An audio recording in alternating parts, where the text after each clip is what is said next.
Tauros was the best Pokemon in Generation 1 by a mile. That was due in part to the fact that mechanically, Generation 1 is basically unrecognizable from the Pokemon that we play today. For one, besides abilities and items not existing, moves were split by type when it came to physical or special, and it stayed that way until Generation 4.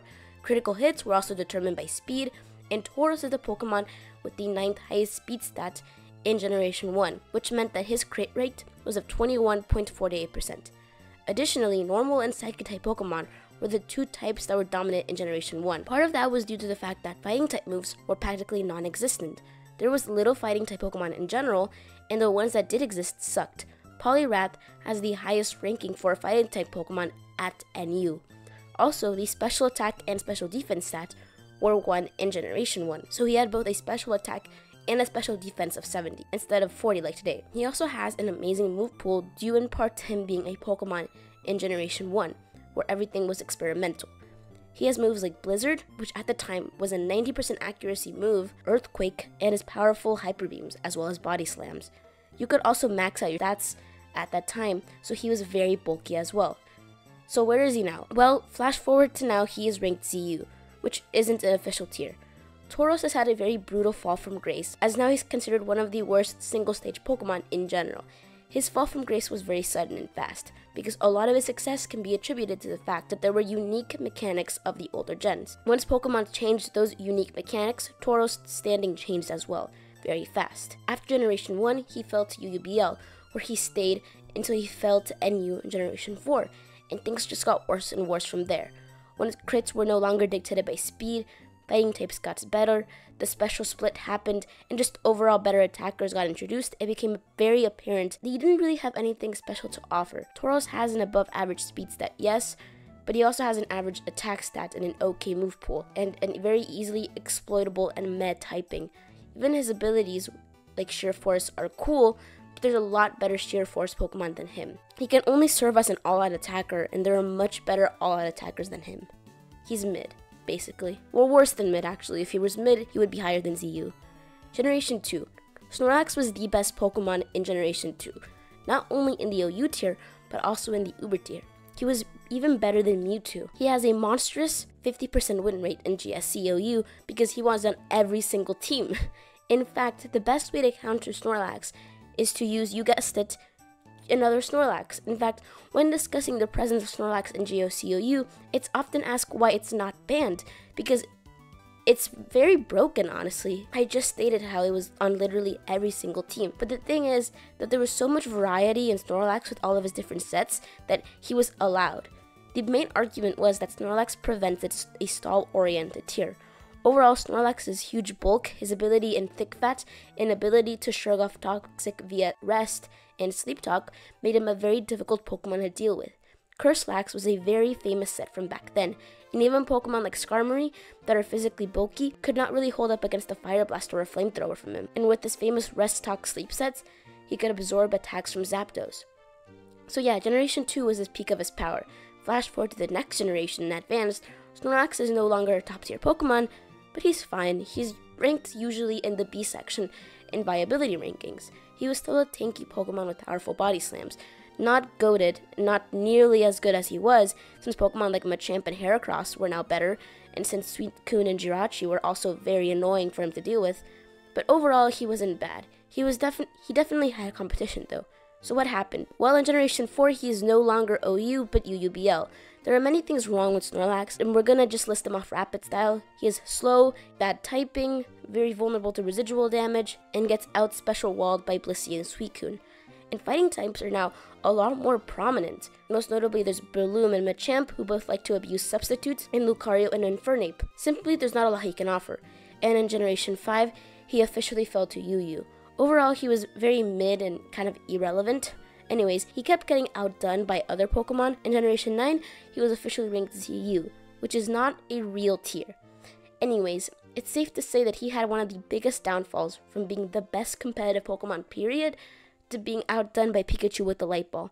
Snorlax was a benefactor of the lack of Pokemon and odd mechanics and very lack of good moves for fighting types, very similar for Tauros. These Pokemon have that in common. As soon as you can max out your stats and more tanks and special walls were introduced, Snorlax only got worse. on to Generation 3. So Generation 3 is kind of up in the air to tie between Tyranitar and Skarmory, but in my humble opinion, Tyranitar was more dominant than Skarmory. So I personally give the title of King of Gen 3 OU. So in Generation 3, something very interesting happened. Abilities were introduced. And he had a meta-defining ability in Sandstream, which at this point Infinite Weather is a thing. So he was very valuable, because as soon as he would step on the field, he would be doing damage, practically forever. Alongside that, Generation 3 was the last generation, before the physical special split. Now he is good regardless of that split, but this inadvertently pushed him into filling very specific roles as a mixed attacker.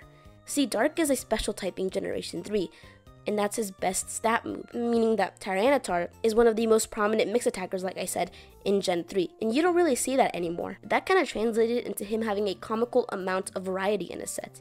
He's arguably the best Dragon Dance sweeper in the tier as well, even better than Salamence. He runs special moves like Ice Beam or Fire Blast, making him menacing to physical walls like Ferrothorn and Skarmory.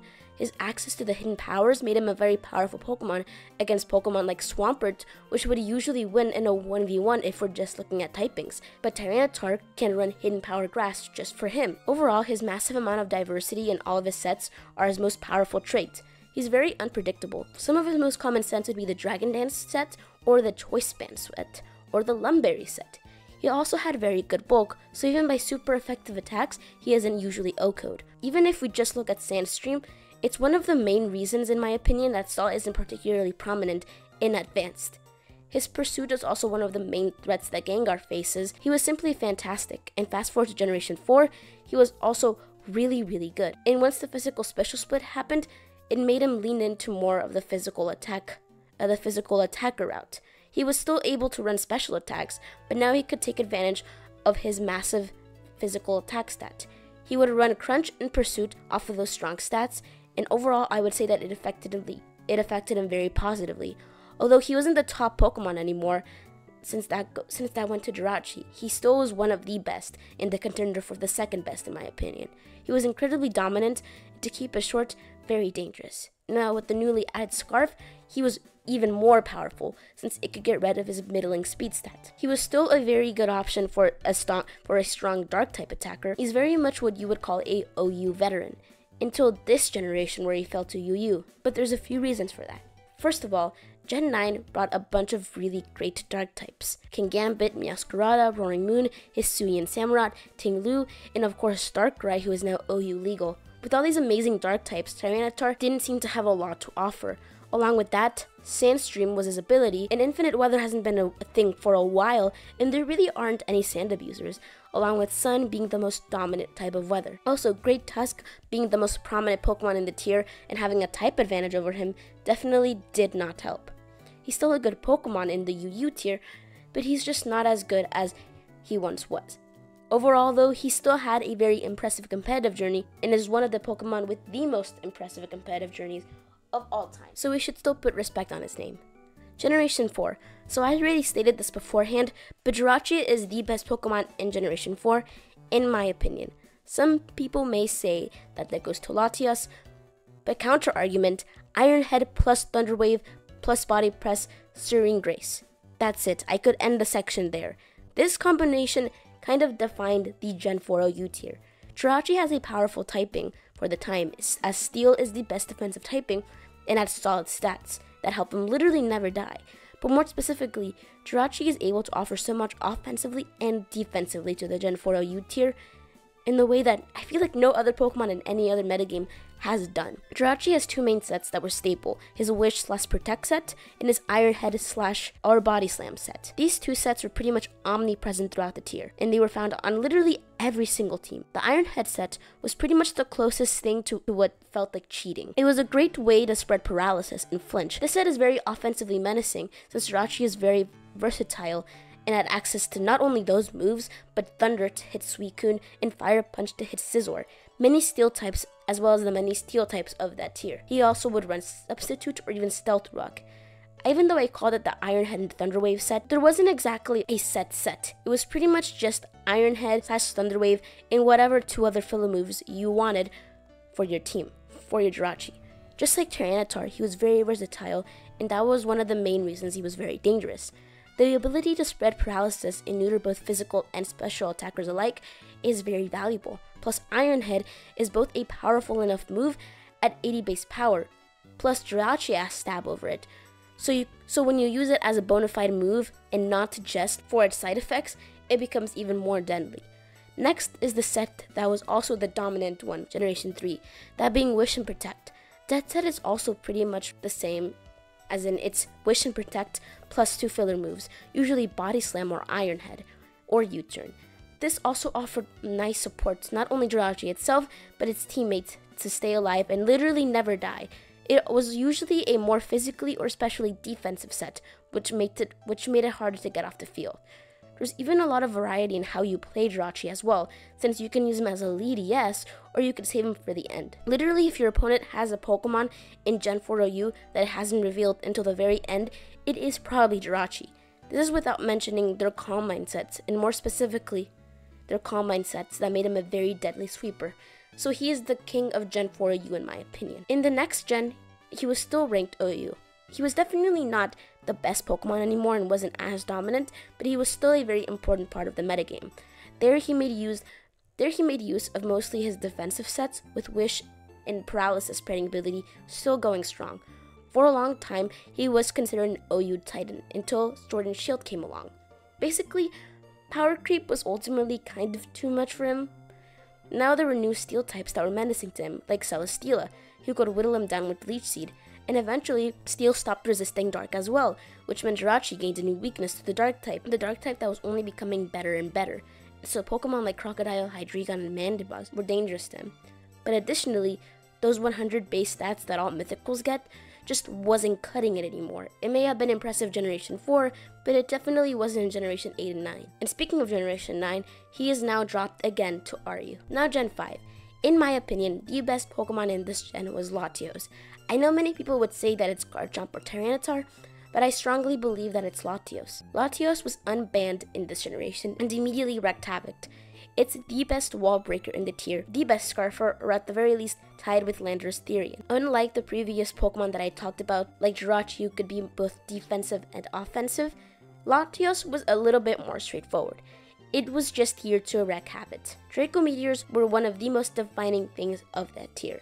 Unboosted off of a Latios, it would still be devastating, but off of Specs Latios, it was one of the most powerful attacks in the tier, especially considering that in Generation 5, this was the pre-nerfed version of Draco Meteor. It had a 140 base power move. Latios was an incredibly prominent Pokemon as well because of how common rain teams were and how well his Surf synergized on them. And that move was very important given the amount of ground types that there were in Gen 5, like Excadrill and Landorus, but also the amount of fire types like Vulcan, Rolla, or Heatran, who took super effective damage from it. As well as it having Recover, it had incredible longevity, and the hidden powers made it very versatile. Plus, its high speed stat meant that it could outrun other dragons, like Garchomp and Kyurem Black. And while his Specs and Scarf are his most common sets, he could also set up via Calm Mind, or could use a Colbur Berry to help him against his Dark type weakness. Flash forward to Gen 6, Latios is still one of the best Pokemon in the game, except he also got a Mega Evolution. And if I'm going to be quite honest, his Mega Evolution was kind of a disappointment in my opinion. His Mega Evolutions, in my opinion, have to be ranked higher than the base form. If that's not the case, then I feel like it's kind of failed, competitively at least. However, I can't say that it's terrible because at the very least, it wasn't ranked lower. There was just so much variety to how you could play Latios item-wise, and there's no reason to waste that via a Mega Stone. A Mega Stone that didn't really help him all that much. See, yes, it boosted stats, but number one, it gets a big boost in the physical attack stats, which it just wasn't using, and it doesn't boost your speed, which was something you could have very much benefited from. But anyways, normal Latios. He was still pretty great, and was an amazing wall breaker and sweeper. It still outsped the majority of the metagame. However, eventually pretty much the same thing that happened to Jirachi happened to Latios. With the next several gens, he would spend in the UUBL tier, until this gen where he officially fell to the UU tier. And to be fair, he's very good and one of the deadliest Pokemon there. But with the prominence of Dark-type Pokemon and new Dragon-type Pokemon popping up, like Dragapult that have the ability to outspeed him, he just couldn't keep up or justify his presence. Next is Generation 6. When it comes to Generation 6, people usually go back and forth between Excadrill and Clefable. However, I very much feel like Excadrill is the best Pokemon in Gen 6. Excadrill was one of the best Pokemon in Gen 5 as well, but in Generation 6 he was kind of insane. Sand Rush is one of his go-to abilities since it would double his speed and would give him the ability to just outspeed the majority of the metagame, like Mega Metachamp, for example. But it wasn't just that. It was his ability to alternate between that or Mold Break, which meant that he could hit Pokemon with a strong Earthquake, like Hydreigon and especially Rotom Wash, who could have been in theory a perfect counter for him. It's the best Sand Rush and Mold Breaker user of all time in my opinion. But also, it had great moves as well, utility, not just physical, in Rapid Spin and Toxic. And because of his stab Iron Head, it was a great Pokemon to go up against the previous top Pokemon I talked about in Clefable. And not just Clefable, but generally all fairy types, which was very important because this was obviously the generation they were introduced, and there's usually not a lot of physically strong steel types since they're usually more defensively oriented rather than physical, so it was nice to have access to Excadrill with a very strong Iron Head. His powerful Earthquakes as well would do major damage to anyone who didn't resist it, and would OHKO many Pokemon if they had already taken chip damage. While there were Pokemon that threatened him, like Bulky Waters and Bulky Flying type Pokemon, it was nothing his teammates couldn't help him. His role and reasoning for being number 1 is a lot more straightforward than other Pokemon, but he was just really powerful, what can I say. The next generation, although he was not the top Pokemon anymore, but he was still one of the most powerful Pokemon, with, again, being one of the most prominent Earthquake spammers, because let's face it, that's kind of what it is.